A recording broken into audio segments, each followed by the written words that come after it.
Salut à tous, je suis très heureux de vous retrouver aujourd'hui en compagnie de Corentin et de Francisque. On va parler du marché du private equity et plus particulièrement du marché indien. Voilà, c'est pour ça que Francisque est aussi parmi nous aujourd'hui. Alors le programme de cette vidéo, ça va être d'évoquer le marché du private equity, des startups, voilà comment ça évolue de ce côté-là aujourd'hui avec Corentin du coup qui est un des cofondateurs et co-dirigeants de Super Capital, qui est un des fonds leaders maintenant en Europe sur la partie seed, pré-seed, donc investissement startup, et qui va pouvoir donc nous parler de cette thématique qui nous passionne, et on va pouvoir parler aussi des opportunités qu'il y a sur le marché indien. Je suis donc très heureux de pouvoir accueillir aussi Francisque qui lui vit en Inde et travaille du coup avec Super Capital pour aller dénicher les opportunités là-bas au niveau d'investissement, notamment sur la partie startup. Alors, petite mention rapide juste avant de débuter, je tiens à mentionner que Corentin participera et interviendra à mon événement post-Exit Wealth. Voilà, c'est le petit instant pub qui aura lieu donc du 27 au 29 septembre. Il est encore temps de s'inscrire si vous voulez gagner plusieurs années d'apprentissage, d'expérience, de réseau en seulement 3 jours. Et ça va être vraiment extrêmement riche. On est une trentaine de participants déjà. Il reste encore quelques places. Vous avez du coup le lien en description si c'est le genre de choses qui vous intéresse. Voilà, on va attaquer du coup cette vidéo. On avait déjà fait une vidéo ensemble avec Corentin il y a quasiment un an maintenant où on parlait de Super Capital, où on parlait de son parcours. Donc on va éviter de faire de la redite. On va aller directement straight to the point.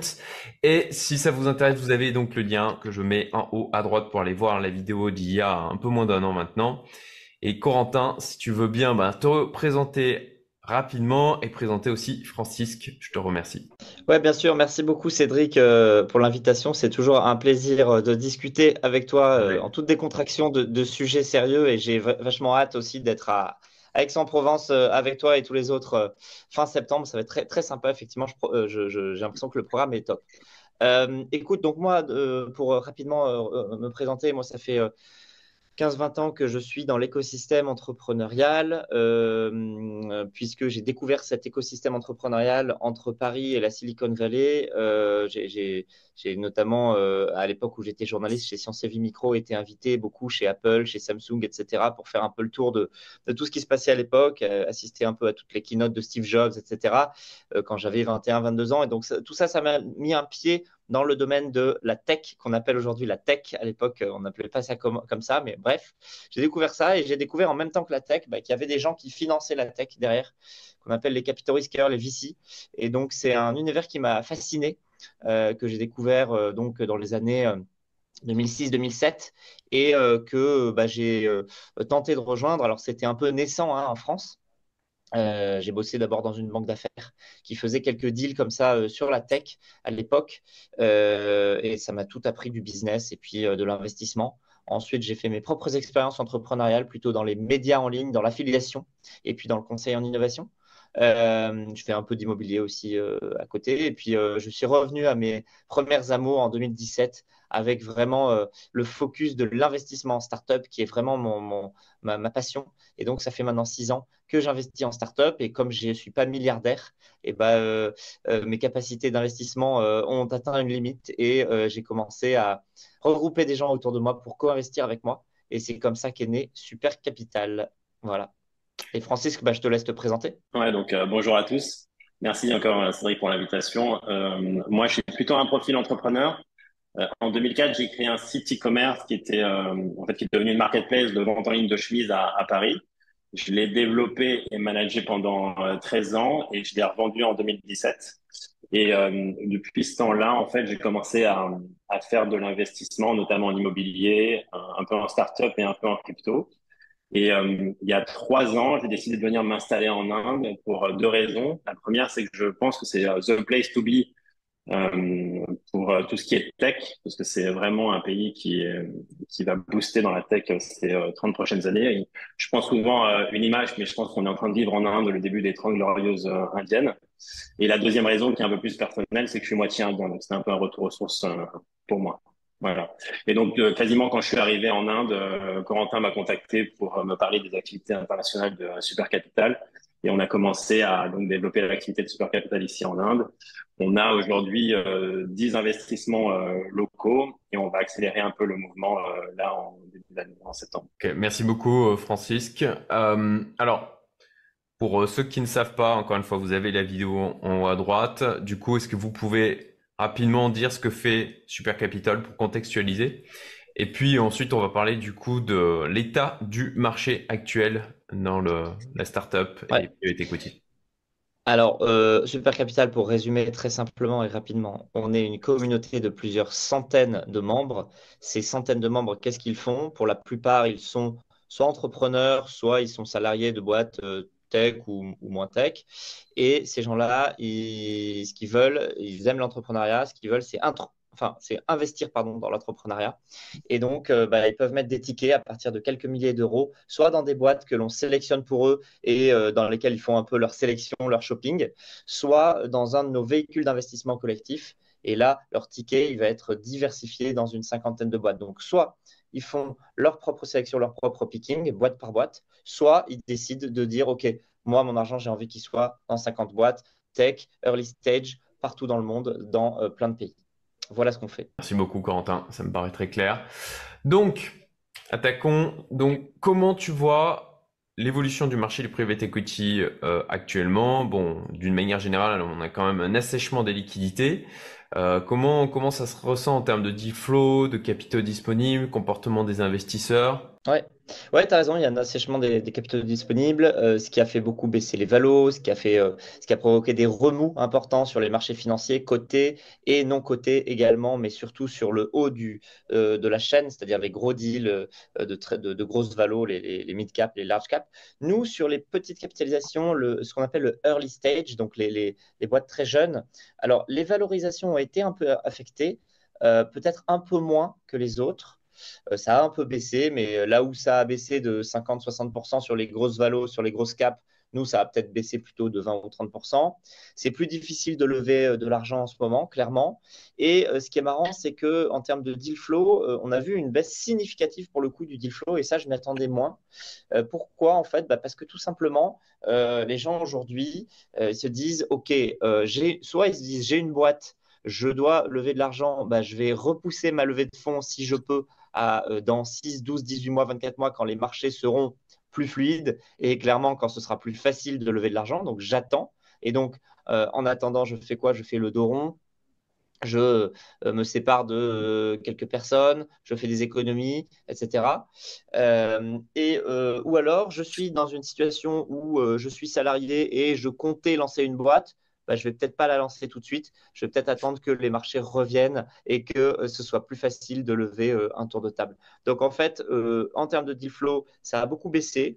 C'est pas forcément plus mal parce que on a enlevé un peu tout le bruit tous les entrepreneurs, les wannabe entrepreneurs qui veulent venir parce qu'il y a de l'argent facile, parce que, etc., et qui lèvent parfois sur un PowerPoint parce qu'ils sont très bons commercialement et puis derrière, peut-être ils ne sont pas très bons en exécution. Bon, bref, ça a enlevé un peu tout ce bruit, ça a baissé un peu les valos, c'est pas plus mal côté investisseur. Ce qui est difficile, par contre, évidemment, c'est pour nos boîtes qu'on a en portefeuille. Nos boîtes qu'on a en portefeuille, alors, il y en a certaines qui se portent extrêmement bien et il n'y a aucun sujet pour elles. Mais il y en a certaines qui sont à court de cash et pour lesquelles c'est difficile. Et quand elles sont à court de cash, elles n'ont pas trop le choix. Si c'est des belles boîtes qui sont quand même en forte croissance, elles vont devoir lever dans des conditions de marché qui sont très différentes d'il y a 18 mois. Et donc, forcément, ils vont lever sur des valos inférieurs. Ils vont lever avec ce qu'on appelle des liquidations préférentielles, double, triple. Ça veut dire qu'en gros, l'investisseur, quand il va investir aujourd'hui, il va dire, moi, le jour où il y a une sortie, je me rembourse, je prends mon x3, quoi qu'il arrive, et ensuite, je distribue aux autres, etc., etc. Ok, donc à la fois un peu comme au final ce que l'on peut entendre sur le marché immobilier en France, sur à la fois un assèchement du côté de l'offre Et puis du côté des acheteurs, quoi, de par la remontée des taux, diminution des liquidités. Donc on a le même phénomène qui s'explique Complètement. parfaitement, hein, comme tu viens de le faire, hein, aussi sur le marché du private equity. Les gens sont en capacité d'attendre pour lancer. Et je dirais que ceux qui sont au final les plus impactés aujourd'hui, c'est les entreprises qui sont en cours en fait de croissance, sont en train de construire le projet, avaient prévu des nouvelles levées et là, se retrouve à devoir.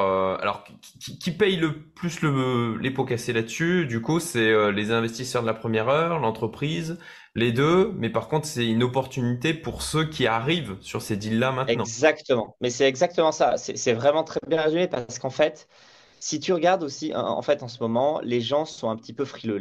Enfin, pas tous, hein, mais une grande partie un peu de l'opinion publique, etc., sont un peu frileux, donc se disent, OK, c'est peut-être pas le bon moment pour investir. Bah, c'est justement exactement l'inverse. C'est exactement ce Mm. que tu viens de dire. C'est le très bon moment pour investir, puisque justement, les valos ont un peu baissé, puisque le capital est difficile à trouver, donc forcément, bah, tu vas peut-être pouvoir accéder plus facilement à des deals auxquels tu n'aurais pas eu accès il y a 18 mois. Parce qu'il y a 18 mois, comme l'argent était facile à trouver, et ben en fait, les entrepreneurs, ils allaient à la facilité, ils allaient aux investisseurs qui étaient le plus en lumière. Aujourd'hui, toi, si tu es un investisseur qui n'est pas très connu, eh ben, tu as plus accès à des deals de qualité aujourd'hui qu'il y a 18 mois, forcément, parce qu'il y a 18 mois, tu étais complètement éclipsé par tout le monde.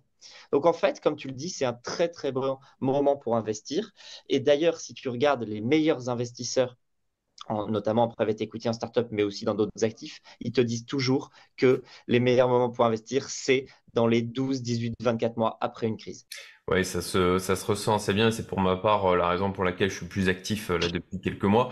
Euh, Autant au niveau crypto sur des private sales au niveau token et qui combine parfois aussi de l'equity. Ça c'est ce que j'aime bien.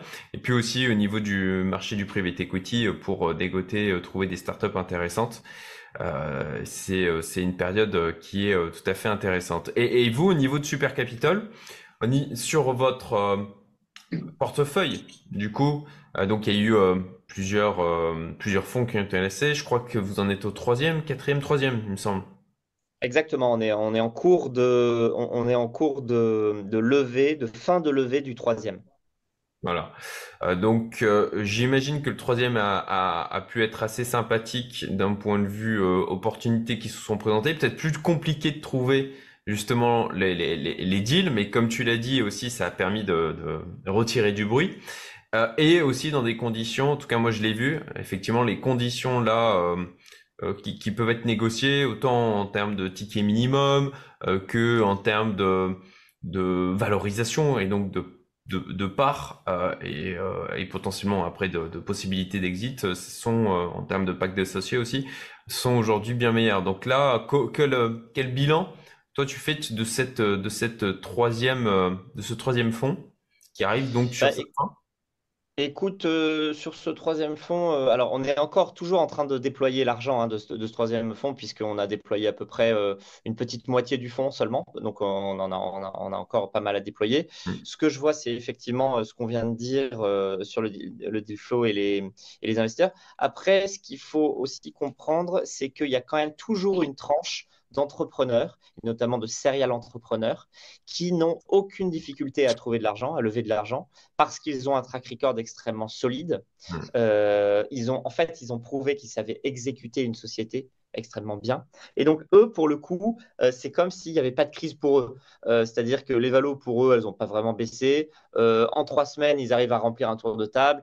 Donc, en fait, si tu cumules un peu les avantages, si tu es serial entrepreneur et ou si tu as un vrai actif technologique différenciant, bah, en fait, aujourd'hui, c'est pas trop difficile de lever.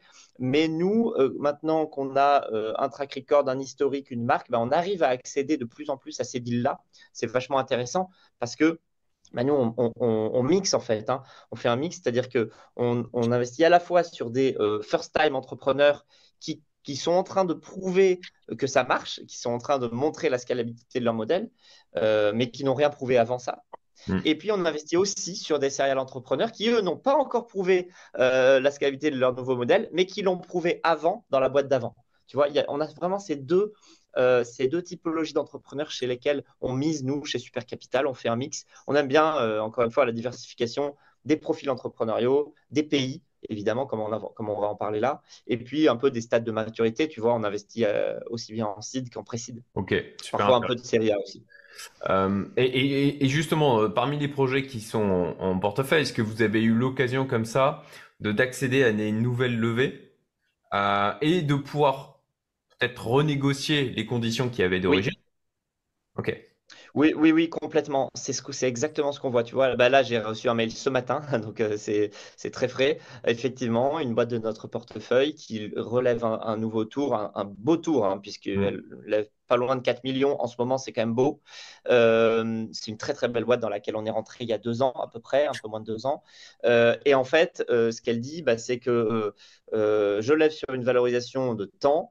Et comme les investisseurs qui étaient rentrés il y a 1 an et il y a 2 ans étaient rentrés sur une valo un petit peu supérieure, bah, finalement, on réajuste avec un petit outil juridique assez simple pour que bah, les investisseurs qui sont rentrés plus tôt ne soient pas lésés. Donc finalement, on va rentrer sur une valo puisqu'on a été rentré en BSAR. Bon, après, c'est des termes techniques, hein, donc pas forcément la peine de s'étendre là-dessus. Mais en gros, on va rentrer dans cette boîte finalement sur une valo un peu inférieure à celle qui est aujourd'hui. Donc, tu vois, il y a toujours, en fait, comme tu le dis, des capacités un peu d'adaptation, d'ajustement pour pas léser les investisseurs. Après, il y a de tout sur le marché. Il y a des entrepreneurs qui s'en foutent complètement aussi de ça. Mais la plupart des entrepreneurs sont quand même assez fers, comprennent que les investisseurs, bah, forcément, ils sont là aussi sur le long terme. Ils sont là dans les bons moments, mais ils peuvent aussi être là dans les mauvais moments. Et justement, cette boîte dont je parle nous a sollicité le 15 août pour un petit bridge de trésorerie. Donc, tu vois, et puis on a été réactif justement, et on l'a été aussi sur d'autres boîtes. On ne l'est pas toujours sur toutes, hein, on ne peut pas. Mais voilà. Et donc, bah, quand on voit que certains entrepreneurs bah, jouent le jeu comme ça, bah, on est évidemment beaucoup plus à même de les soutenir dans toutes les périodes que l'entreprise traverse. Et après, on a aussi un bon recul maintenant sur le fonds numéro un que l'on a déployé entre novembre 2020 et novembre 2021. Et là, on a une dizaine de très belles boîtes dans ce fonds-là. On a investi dans 45 sociétés avec ce fonds. Et on a quand même une dizaine de très belles boîtes. Donc, on est très content. On a sur ces 10 boîtes, on en a 5 qui atteignent 5 millions d'ARR chacune. Donc 5 millions de revenus annuels récurrents, ce qui est vraiment pas mal pour nous, puisque quand on investit, généralement, elles font moins de 500 k d'ARR. Donc, elles ont fait plus que x10. Et on en a quand même 5 qui sont dans cette situation sur 45 et 5 autres qui se portent extrêmement bien aussi. Donc, écoute, on est plutôt serein sur le fonds numéro un et sur le fonds numéro 2 et 3. Honnêtement, il est trop tôt pour le dire pour l'instant. Ouais, bien sûr. Ok. D'ailleurs, actuellement, les domaines qui ont le vent en poupe, ceux qui rencontrent le plus d'engouement, alors, je sais pas, hein, instinctivement, j'aurais dit effectivement tout ce qui parle d'IA, Ouais. voilà. Ah bah clairement, c'est ça, intelligence artificielle à fond, et puis impact, tout ce qui est impact social, sociétal, Ah oui. environnemental, clairement, c'est ça faiblit pas, au contraire, ça grossit, et on voit de plus en plus d'investisseurs qui ne veulent investir que dans ça. Ah, fascinant. Tiens, c'est vraiment effectivement une tendance que je vois et que je rencontre de plus en plus avec ce côté très orienté ESG, Ouais, impact, voilà, au niveau social, au niveau environnement, etc. Et alors on peut en penser ce qu'on veut, on peut être d'accord ou quoi, mais en tout cas factuellement, d'un point de vue en étant pragmatique, il y a une traction sur ce marché-là. énorme, énorme. Donc, ok. Ok, IA et tout ce qui est, voilà, on va dire boîte à impact, qui vont faire potentiellement des choses au niveau des énergies renouvelables, des choses comme ça. Exactement. Ok. J'en profite d'ailleurs pour évoquer que c'est prévu en octobre, je vais faire une vidéo avec Nicolas Chéron pour justement parler du marché des énergies renouvelables. Ça va s'annoncer très intéressant. Euh, et ceux qui sont justement complètement délaissés, alors potentiellement je penserais à la partie crypto, à la partie blockchain. Est-ce que vous voyez encore beaucoup de projets arriver dans ce domaine-là? Est-ce que ça s'est vachement réduit? Et est-ce que ils n'ont pas plus de difficultés aujourd'hui à lever des fonds? Ouais, alors écoute, ça s'est beaucoup réduit, oui, mais j'ai envie de dire un peu comme tous les secteurs. Donc, j'ai pas l'impression que ça se soit beaucoup plus réduit que tout le reste. Peut-être un peu plus, mais c'est pas flagrant. Donc, clairement, oui, on reçoit 3 fois moins de dossiers aujourd'hui au global, et donc on reçoit 3 fois moins aussi de dossiers crypto. Mais de toute façon, nous, on n'en recevait pas tant que ça parce qu'on n'est pas, on n'est vraiment pas des spécialistes de ça crypto, blockchain, blockchain un petit peu forcément sur certains sujets, mais c'est pas notre focus. Et donc effectivement, oui, j'ai l'impression qu'ils ont plus de mal à se financer qu'avant.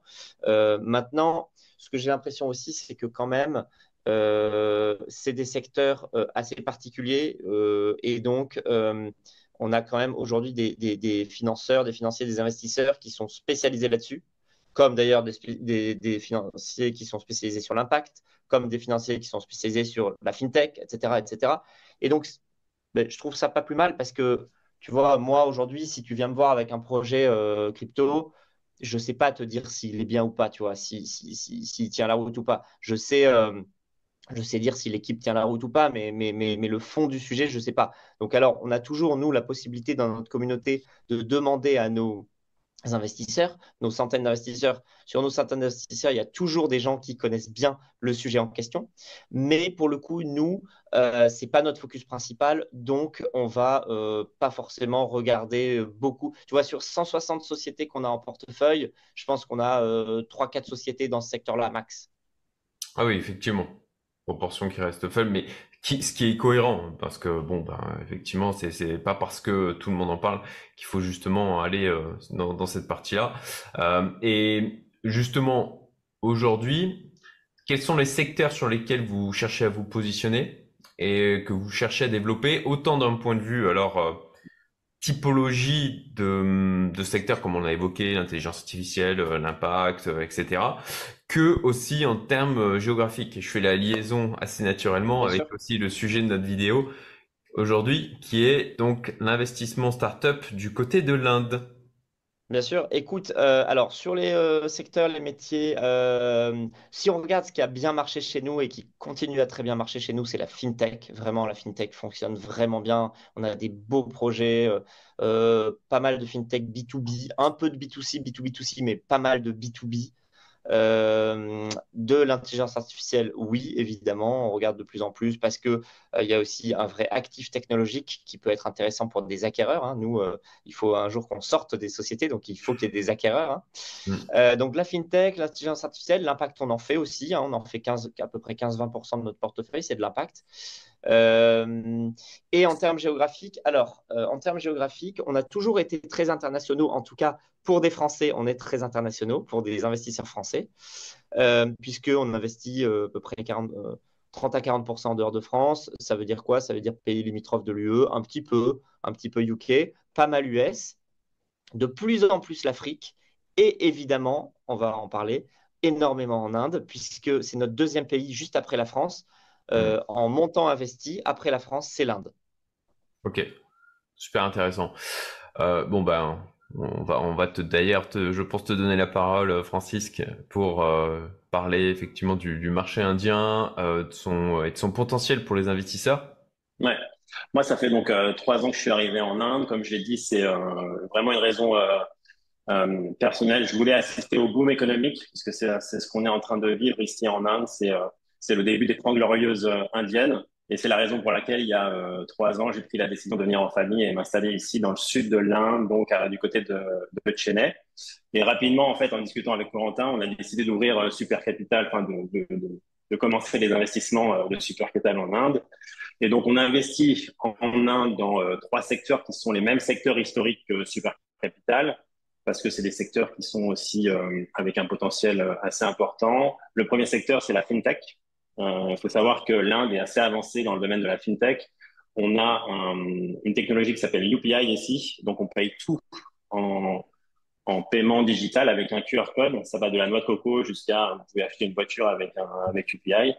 Et ils sont assez tellement avancés qu'il y a beaucoup de pays qui sont intéressés par la technologie indienne UPI. Je pense notamment à Singapour, à l'Afrique du Sud, à l'Australie, qui va bientôt utiliser UPI. Et notamment au 14 juillet aussi, on a annoncé le premier paiement UPI à la Tour Eiffel. Donc voilà, FinTech, un secteur très intéressant en Inde. Ouais. On on parle aussi, on regarde aussi tout ce qui concerne l'inclusion financière. Il y a, il y a un vrai potentiel aussi dans ce domaine-là. Marketplace également, c'est un sujet qu'on regarde avec Super Capital. Et le dernier sujet, c'est le sujet du logiciel en fait. C'est tout ce qui tourne autour du SaaS, avec dans le sud de l'Inde, Chennai qui commence à devenir une capitale un peu indienne du SaaS, avec des très beaux succès comme Zoho ou Freshworks, qui sont des boîtes issues de Chennai. Donc voilà. Comme on Chennai investit, on étant, a repris un peu les notes. je précise, Chennai étant donc une ville. C'est ça, oui, c'est une ville, c'est une très grande ville dans le sud de l'Inde, c'est le capital du Tamil Nadu. C'est une grande ville dans le sud de l'Inde qui fait, avec son agglomération, plus de 20 millions d'habitants. Ok, quand même. Et donc, en fait, À la dimension de l'Inde. Ouais. on investit pas mal à Chennai, mais on investit aussi quand même en grande majorité à Bangalore, qui est quand même un peu considéré comme la Silicon Valley de l'Inde. Mais on en reparlera, je pense. Ah ouais. C'est vrai qu'ici, les choses sont assez concentrées. Bangalore reste le hub tech de l'Inde. Et tu vois, sur 10 boîtes dans lesquelles on a investi, 90% 80% des startups sont basées à Bangalore. Tout à fait. Et Juste justement pour parler de l'Inde et bien comprendre la dimension de l'Inde, en fait, j'ai l'habitude de dire que l'Inde, c'est pas un pays, c'est un continent. C'est 23 régions qui se sont regroupées il y a très longtemps. Tu vois, dans la région où je suis, le Tamil Nadu, c'est 70 millions d'habitants. Donc, tu vois, la région est quasiment équivalente à la France. C'est 23 régions, plus de 100 langues et autant de dialectes. Donc, un Indien de Bombay va pas parler la même langue avec un Indien de Bangalore ou un Indien de Chennai. Il va switcher directement sur l'anglais. Pour reparler du potentiel, je pense qu'effectivement, on est dans un bon momentum parce que on voit que tous les secteurs ici, pas que la tech, mais se développent. Tu vois, l'économie est très forte en ce moment. C'est une croissance à 7% par an. Donc, c'est la plus grosse croissance mondiale en termes de GDP. C'est aussi la plus forte population au monde. C'est 1,4 milliard d'habitants. Et c'est une population qui est extrêmement jeune. 66% de la population a moins de 35 ans. Ça contraste un peu avec la Chine où tu as une population qui est vieillissante. Ici, en Inde, tu as un vivier de population qui est là. C'est une population qui est aussi extrêmement bien éduquée. Les écoles sont très bonnes, notamment les écoles d'ingénieurs. L'Inde, je crois que c'est 100 000 ingénieurs qui sortent des écoles par an. Et justement, pour parler des écoles d'ingénieurs, il faut noter les IIT indiennes, qui sont les écoles indiennes d'ingénieurs les plus réputées. Et la plupart, enfin, les ingénieurs sont de qualité. Et un signe de ça, c'est tous les CEO dans la tech aux US qui sont d'origine indienne. Il y en a beaucoup maintenant. C'est plus un hasard. Je pense que c'est un vrai pattern, un vrai modèle. Et la plupart sortent de ces IIT indiennes. L'autre atout, c'est que c'est une population qui a un mindset d'entrepreneur. Ici, c'est dans l'ADN des Indiens. Ils ont vécu des années un peu plus dures auparavant, donc la résilience, c'est quelque chose qu'ils connaissent. Mm. Il y a beaucoup de business familiaux aussi. C'est très important le business familial. Voilà, et en parallèle de ça, tu as une classe moyenne qui commence à vraiment grossir ici, qui prend du pouvoir d'achat d'année en année. Donc, tu as un marché intérieur qui est en train d'exploser. Il faut aussi, je pense, bien souligner que c'est un marché ouvert. On n'est pas en Chine où WhatsApp est pas autorisé, Google n'est pas autorisé. Ici, c'est ouvert. C'est pas forcément un marché facile, mais l'Inde, ça demande du temps. Il faut être sur place pour comprendre son potentiel. Et une fois que tu comprends ce potentiel, tu vois qu'il y a énormément d'opportunités. Et donc, c'est pour toutes ces raisons qu'on est présent avec Supertal depuis 2 ans. Et comme je disais au début de la vidéo, on va essayer d'accélérer. D'accord, super intéressant. Effectivement, hein, on a du mal à se figurer en tant que Français la taille, la complexité en fait de l'Inde. Et moi le premier, hein, c'est très bon. L'Inde, voilà, c'est un tout. Et en fait, comme toujours, l'intelligence est dans la nuance. Et en fait, quand on creuse, il y a tellement de régions différentes avec des niveaux de population qui sont, comme tu l'as dit, équivalents à la France. Et des potentiels aussi, j'imagine, extrêmement disparates en fonction d'une région à une autre. Aujourd'hui, justement, comment vous arrivez à faire le tri Parce que bon, ben, des projets où il y a de la hype, des domaines où il y a de la hype, notamment au niveau de l'intelligence artificielle, sur tout ce qui est investissement à impact, etc. D'ailleurs, ça serait intéressant de savoir comment se positionne l'Inde à ce niveau-là sur les investissements à impact. Est-ce qu'il y a une traction aussi, ou est-ce que c'est quelque chose de très occidental et qui est dans l'air du temps? Et puis voilà, comment vous faites votre sélection de projets? C'est quoi vos critères pour dire, OK, là, on a quelque chose d'intéressant. Et comment vous faites cette acquisition? Est-ce que c'est du pur réseau ou est-ce que vous avez des canaux d'acquisition qui sont au-delà de juste cet aspect relationnel et cercle de connaissances? Je te réponds sur, spécifiquement sur l'impact. Ici, je pense que les projets impact sont de plus en plus nombreux et des VC également se spécialisent dans ce domaine-là. Parce que je pense que c'est un sujet mondial. Je pense qu'il y a une partie des enjeux de l'humanité qui va se régler en Inde ces prochaines années parce que 1,4 milliard d'habitants, une diaspora aussi qui est énorme. Si tu règles pas les problèmes climatiques, les problèmes de population ici, ben, tu règles pas les problèmes du monde. Donc, le sujet impact est très important, mais pas que. Il y a aussi le sujet de développement humain, notamment avec tout ce qui est health tech et ed tech. Nous, on a justement dans le domaine health tech, on a investi dans DocTime, qui est une app de consultation médicale pour le Bangladesh, mais qui va arriver aussi en Inde. Euh, le Bangladesh a des gros problèmes justement liés à la médecine. Les médecins ne sont pas présents partout. C'est un énorme pays aussi, le Bangladesh, c'est plus de 140 millions d'habitants. Et justement, DocTime permet d'avoir une consultation rapide juste via une app. Et Mike Captain, c'est une EdTech qui permet aux Indiens de switcher de job en fait. Il faut savoir qu'en Inde, la plupart des étudiants ne choisissent pas leurs études, c'est les parents qui leur forcent à choisir une étude, qui choisissent un type d'études qui sont la plupart du temps des études. Enfin, il faut devenir soit ingénieur, soit doctorant. Je schématise. Donc, les jeunes, à un certain moment donné, ils commencent à faire le taf, mais après ils disent, bah, c'est pas ce que je voulais faire. Donc, ils veulent switcher de job. Et Makaten est là pour ça les aide, ça les forme à un nouveau métier. En fait. Donc voilà, un gros enjeu aussi autour du développement humain en Inde. Pour parler de comment on source un peu les deals, par exemple parler de réseau, parce que c'est quand même primordial ici, le réseau.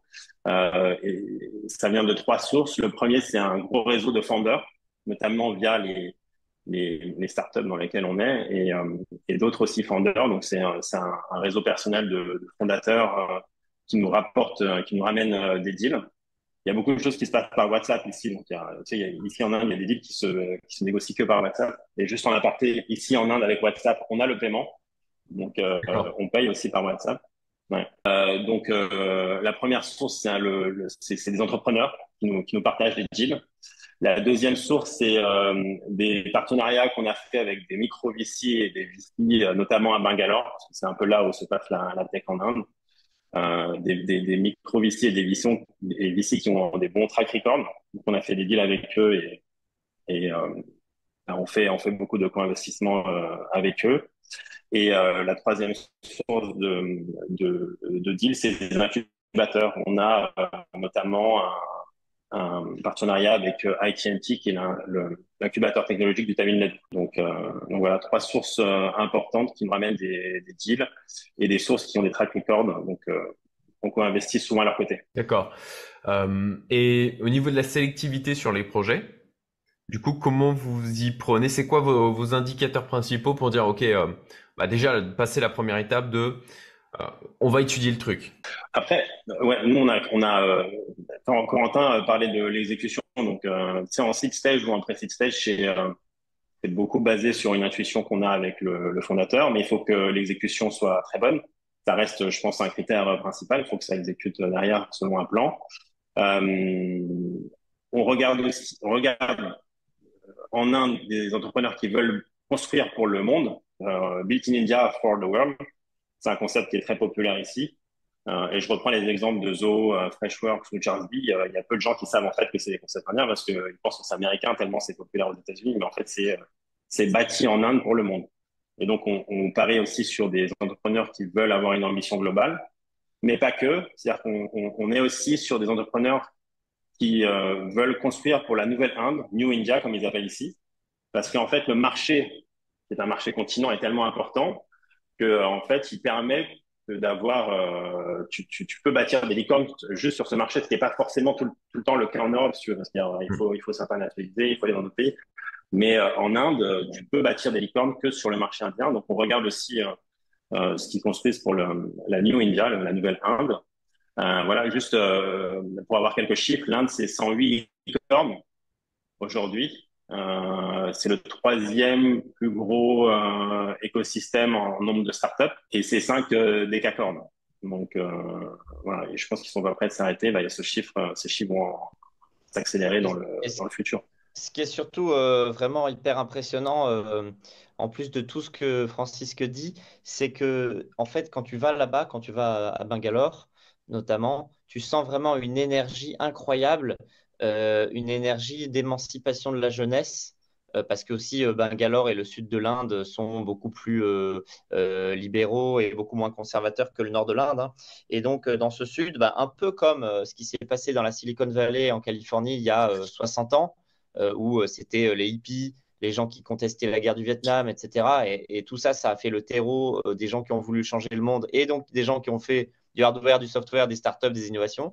Et ben, en Inde, c'est un peu pareil. Bangalore, c'est alors sans être une communauté hippie comme San Francisco, mais c'est des gens qui sont beaucoup plus en avance socialement que le reste du pays et mixé en fait à tout ce que Francisque a dit sur les ingénieurs, etc., et sur la langue anglaise, et sur le fait que depuis déjà 30 ans, il y a des entreprises américaines qui ont installé en fait des centres de R&D à Bangalore. Au début, ils ont installé surtout des centres comment on appelle ça, des plateaux d'appels téléphoniques, du SAV, et puis ensuite ils ont Du mis de la offshore, ouais. R&D. Voilà. Et en fait, petit à petit, bah, ils ont monté la chaîne de valeur. Et puis aujourd'hui, bah, en fait, ils font leur propre startup. Et aujourd'hui, quand tu te balades dans Bangalore, dans certaines rues, alors il y a certaines rues, c'est marrant, qui sont surnommées la FinTech Street ou la EdTech Street. Et tu vois, bah, tu passes d'un pavillon dans lequel tu as 5 ou 6 personnes, entrepreneurs, associés, geeks, qui codent toute la journée et toute la nuit, exactement comme dans la Silicon Valley, comme on voit un peu dans la série sur HBO, Silicon Valley, justement, les gens qui sont en coloc et qui codent nuit et jour, ou dans le film de Zuckerberg, etc. C'est exactement pareil. Et puis à côté, tu passes à une scale-up qui a 18 ou 24 mois d'existence et qui a 300 employés, chose que quand même on voit assez rarement en France en 18 mois d'arriver à recruter autant de gens et dans une énergie folle de positivité incroyable, quoi. Et ça, c'est vraiment un truc qu'on retrouve beaucoup plus à Bangalore qu'en Europe. D'accord. Un autre élément aussi à noter, c'est Corentin parle des États-Unis. Il faut savoir que l'Inde est extrêmement connectée aux États-Unis et les États-Unis ont, comme Corentin le disait, très vite compris le potentiel en Inde puisque les gros fonds américains sont présents depuis assez longtemps ici. À Bangalore, bah, le siège social de Lightspeed, Accel, Tiger, c'est assez impressionnant. Ils sont très présents. Et nous, en tant que fonds français, on est un peu unique sur le marché parce on est quasiment les seuls Européens, Français à être présents. Donc, ça nous donne un positionnement un peu particulier. Mais effectivement, les États-Unis très présents en Inde et ils ont compris depuis longtemps le potentiel ici local. Ok. Donc, et en termes de risque, en fait, est-ce que c'est pas plus risqué en fait d'aller se positionner là-bas aujourd'hui par rapport à la France, notamment. Je n'ai aucune connaissance de, quels sont les droits pour les actionnaires, pour les investisseurs, pour ceux qui apportent de l'argent. Comment, si à un moment donné, alors bien sûr c'est ultra important d'avoir quelqu'un sur place, hein, c'est génial que vous ayez que tu sois là-bas, Francisque, pour Super Capital, ça me paraît absolument essentiel. Mais est-ce que d'une manière générale, c'est peut-être très naïf comme question et peut-être encore une fois avec une vision très occidentale, mais est-ce qu'on peut se fier en fait aux chiffres qui sont transmis? Quelles sont les règles à ce niveau-là? Est-ce que bon bah si on se retrouve avec des entrepreneurs qui veulent lever des fonds, qui trafiquent des chiffres, quelle est leur responsabilité là-dessus? Est-ce que au final il y a une réelle responsabilité?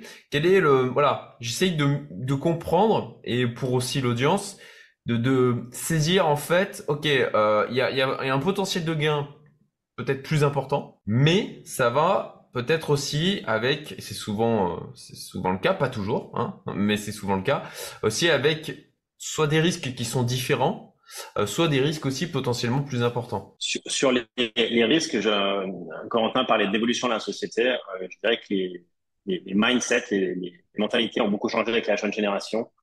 Il n'y a pas le risque que tu décris sur le trafic. Enfin, il est beaucoup moins important qu'avec éventuellement l'ancienne génération sur les risques de trafic de chiffres ou de choses un peu bidonnées. On essaye de faire des due diligence ou des background checks poussés, mais ce risque-là, il est beaucoup moins important, je pense, avec cette nouvelle génération qui émerge.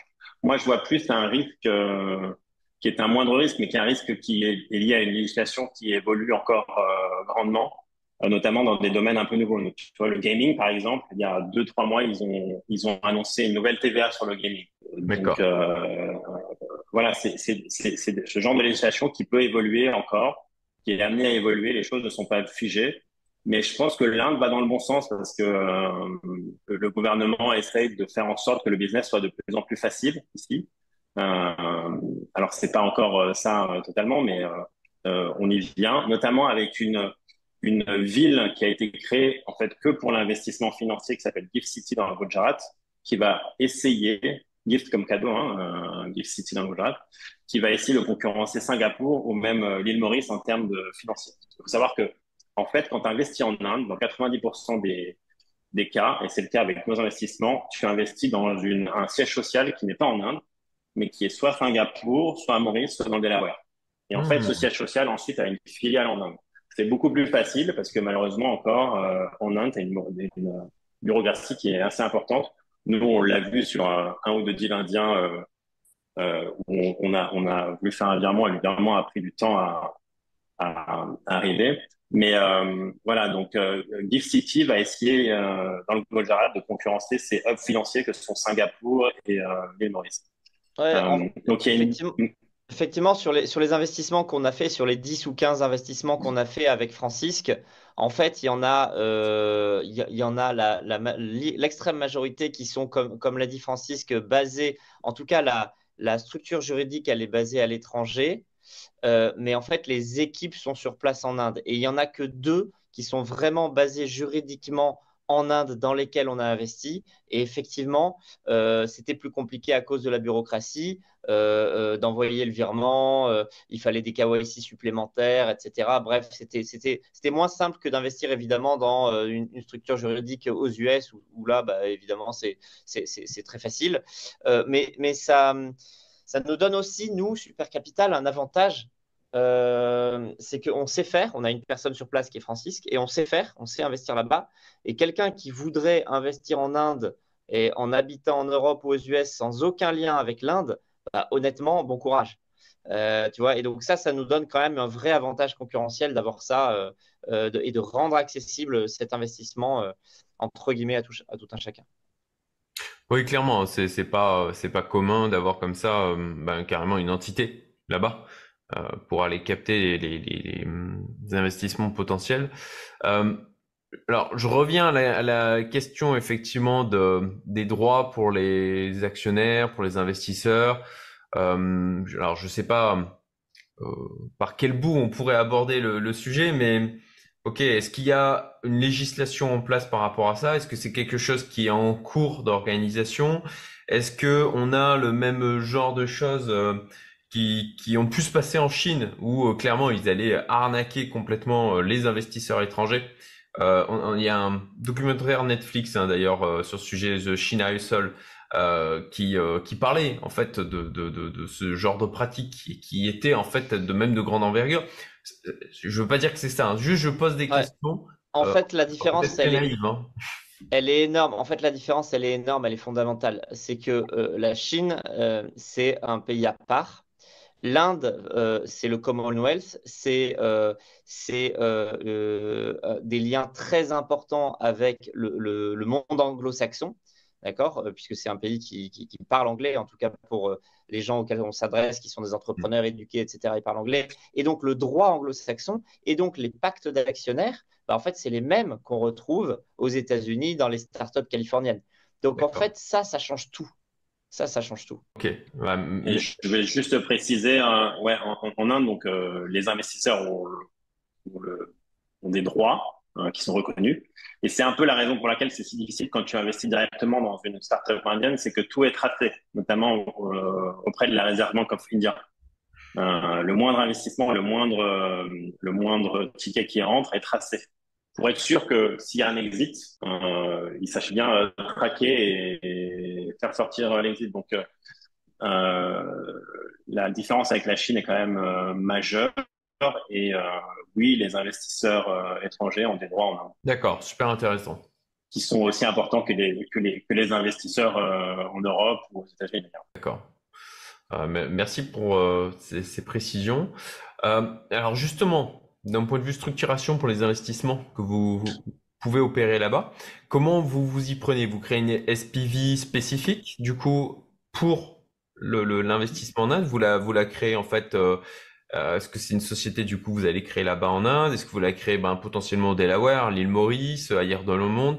Comment vous structurez ça? Vous avez donc le fonds, Super Alors Capital. ouais, jusqu'à présent, on avait deux options. Soit on investissait avec notre fonds qui est basé en France, soit on investissait effectivement avec une SPV, donc un Special Purpose Vehicle, donc un véhicule spécifiquement dédié pour ce deal. Et ce SPV est toujours basé en France. D'accord? Ça, c'est historiquement. Et à partir de, dans quelques semaines, on va créer un fonds spécifiquement dédié à l'Inde, qui sera au début lui aussi basé en France, mais qui n'investirait qu'en Inde. Et ensuite, pour les plus gros tickets, pour les investisseurs qui voudront investir des plus gros tickets et qui éventuellement seront des investisseurs aussi étrangers, puisqu'on parle à des investisseurs basés aussi à Dubaï, en Inde, à l'île Maurice, etc. Et pour ces gens-là, on fera un véhicule dédié qui sera en dehors de France, qui sera probablement soit au Luxembourg, soit Dubaï, soit Singapour. D'accord. Et en termes, quand tu parles de tickets plus importants, d'ailleurs, si tu peux préciser le ticket minimum pour Ouais, rentrer dans les fonds ouais. Super Capital, et puis pour ceux qui, voilà, quand tu parles de tickets plus importants, qu'est-ce que ça représente? Aujourd'hui, si tu veux, sur le fonds spécifiquement dédié à l'Inde qui est basé en France, qui va être basé en France là ces prochains jours, le ticket minimum sera comme tous les autres véhicules super capital de 20K euros, d'accord? Avec pas forcément de maximum d'ailleurs, on va dire un maximum à 1 million, entre 20K et 1 million. Et pour les tickets, en fait, plutôt plus gros à partir de 500K ou 1 million, ou pour le ticket des investisseurs basés en dehors de France, là, pour le coup, on créera ce véhicule spécifique en dehors de France. D'accord. Ok. Euh, et ensuite, pour revenir à l'Inde, pour le suivi en fait des investissements, comment ça se passe au niveau du reporting qui peut être fait du côté des entreprises en Inde? Est-ce que voilà, ils vous envoient un reporting annuel, trimestriel? Comment ça s'organise à ce niveau-là? Comment c'est remonté auprès des investisseurs? Ouais, ça, il n'y a pas trop de différence pour le Alors, coup entre les entreprises basées en Inde ou en Europe, mais je te laisse la parole juste après, Francisque. Juste, nous, on rassemble les informations. Parfois, ils nous envoient un reporting mensuel, parfois trimestriel, parfois semestriel, parfois c'est nous qui devons aller à la pêche aux infos.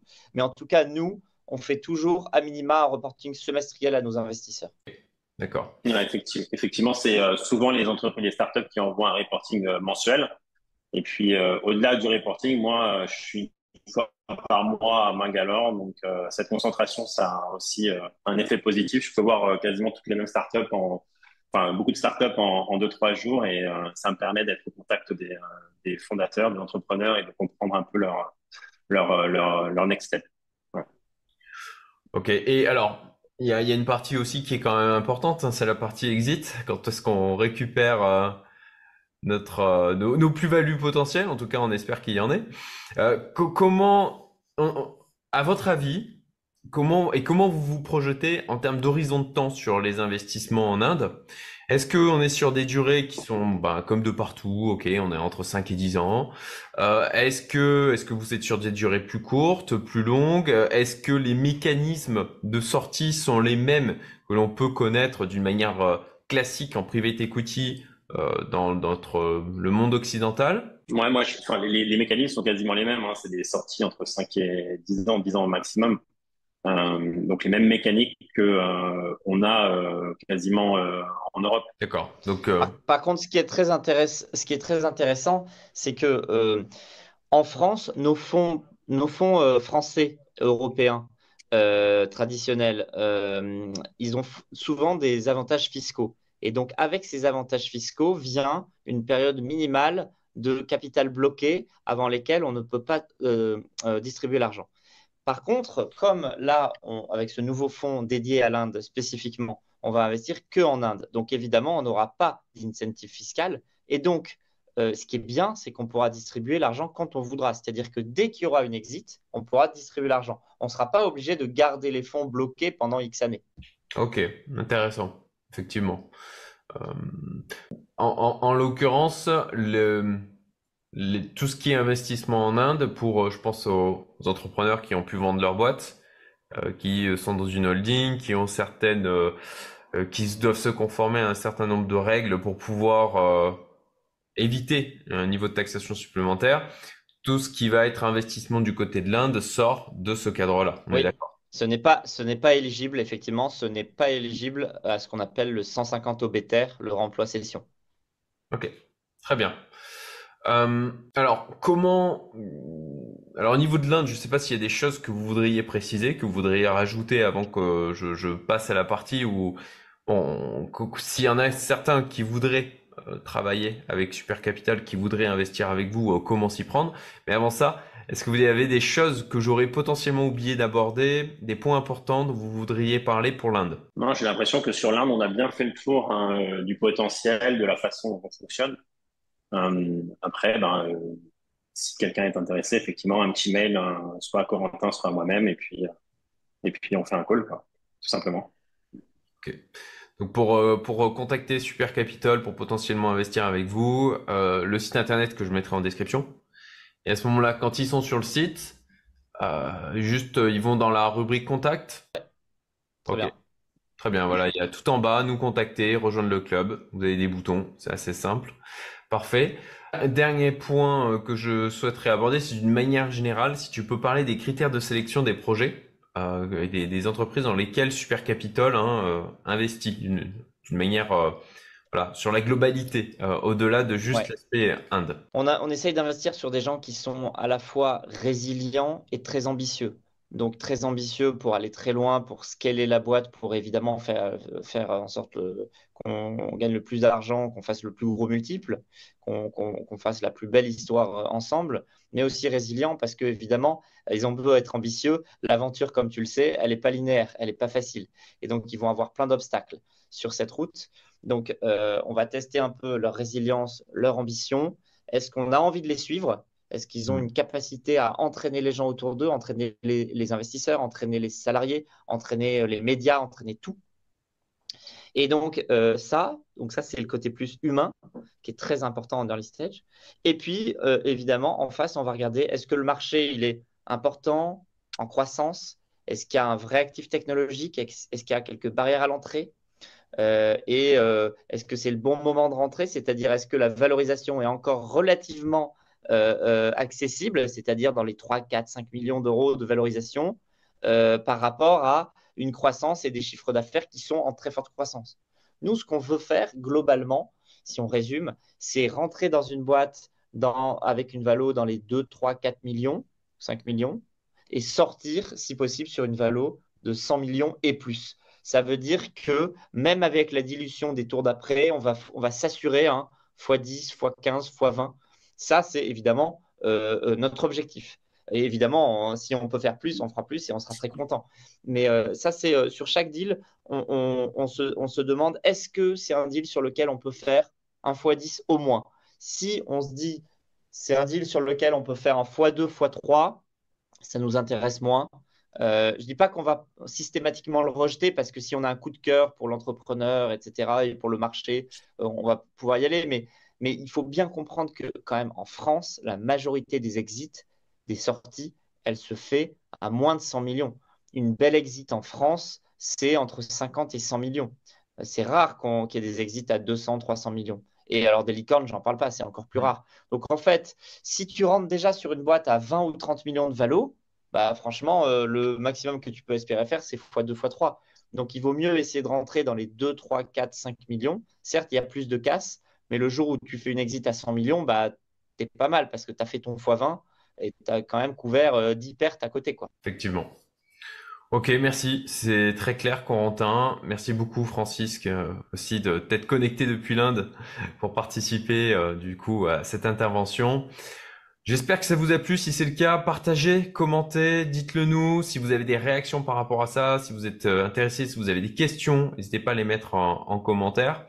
Likez, hein. Et puis, j'ai fait aussi une vidéo où je parle de la répartition de mon patrimoine. Je vous la mets, normalement, ça va être par là. Et puis, on a parlé de SPV. J'ai fait une vidéo avec, du coup, Esprit Safe pour justement démystifier la notion de SPV. Ça, je vous la mets par ici. Merci à tous. À très bientôt. Merci Cédric, salut.